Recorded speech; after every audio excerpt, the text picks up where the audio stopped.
Karibu kwenye kisa chetu kizuri na cha kusisimua kiitwacho Mtaa wa Mwisho wa Barabara.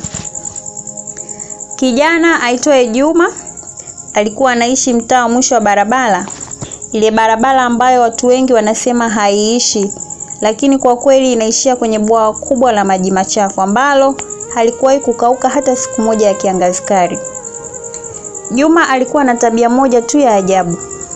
Kila Ijumaa jioni baada ya kufunga duka lake dogo la simu za mitumba, alichukua redio yake ya zamani ambayo ilikuwa inafanya kazi kwa betri moja tu ya AA. Akakaa juu ya jiwe kubwa karibu na bwawa. Akawasha redio na kusikiliza programu ya Omba Nikupatie ya saa 9 usiku. Hakuwa na mtu wa kuomba, lakini alipenda kusikiliza maombi ya watu wengine. Alilia kimya kimya wakati mama mmoja alipoomba mtoto wake arudi nyumbani baada ya miaka 4.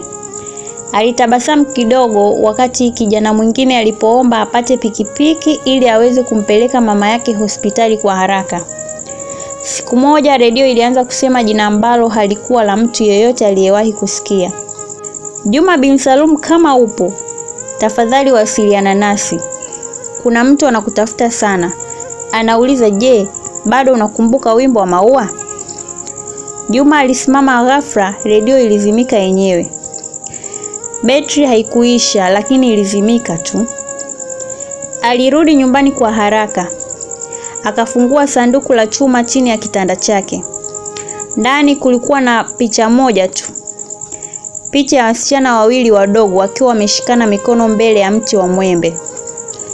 Nyuma ya picha kulikuwa na maandishi kwa kalamu nyekundu iliyofifia. Maua and Juma, usinisahau. Juma alianza kutetemeka. Miaka 13 iliyopita alikuwa na rafiki wa karibu sana, msichana aitwaye Maua. Walikuwa wanakaa mtaa huo huo. Walipenda kucheza mchezo wa kuahidi kwamba hata kama dunia itawagawanya, watafanikiwa kurudi na kuendelea na wimbo wao wa siri. Maua yangu yanachanua usiku. Juma wangu ananitazama kwa macho ya mwezi. Lakini siku moja Maua na familia yake waliondoka ghafla. Hakuna aliyemwambia Juma chochote. Alibaki na jiwe la moyo wa wimbo ambao hakuweza kuimba tena bila kulia. Sasa baada ya miaka mingi jina lake lilitajwa hewani. Alichukua simu yake ya bei rahisi akapiga namba ya redio.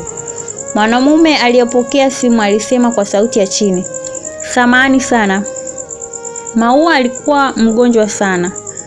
Aliniomba nikutafute, alisema akikukosa atakufa akiwa na huzuni.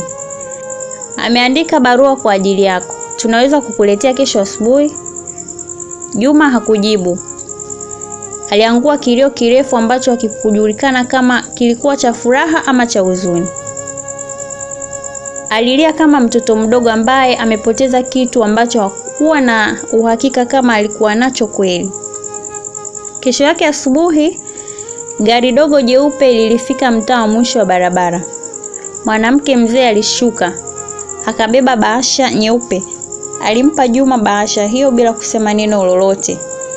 Kisha akarudi kwenye gari na kuondoka. Ndani ya bahasha kulikuwa na karatasi moja tu. Imeandikwa kwa mkono wa kutetemeka, "Juma wangu, nimekukosa zaidi ya jinsi ninavyoweza kuandika. Siku zangu zimebaki chache, lakini nashukuru Mungu kwa sababu nimekukumbuka na nimekukuta bado uko hai. Usilie sana. Cheza wimbo wetu kwa sauti kubwa siku moja. Nitausikia kutoka mbinguni. Maua yako yanachanua tena leo usiku." Juma aliangalia bwawa, akavuta pumzi ndefu, kisha akaanza kuimba kwa sauti ya chini kwanza. Halafu polepole ikawa kubwa.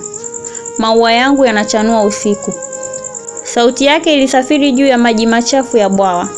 Ikapanda juu ya miti mirefu, ikavuka mtaa, ikafika barabarani na labda tu ikafika mbinguni kwa Maua ambaye alikuwa anangoja kwa hamu. Hapo ndipo watu wa mtaa walisikia wimbo ambao hawakuwahi kusikia. Na kwa mara ya kwanza katika miaka mingi, bwawa lilionekana kuwa na rangi kidogo ya blue safi kwa sekunde chache. Na Juma akaendelea kuimba huku machozi yakimtiririka. Hii ni sehemu ya kwanza ya kisa chetu kinaitwa Mtaa wa Mwisho wa Barabara. Usikose mwendelezo wake.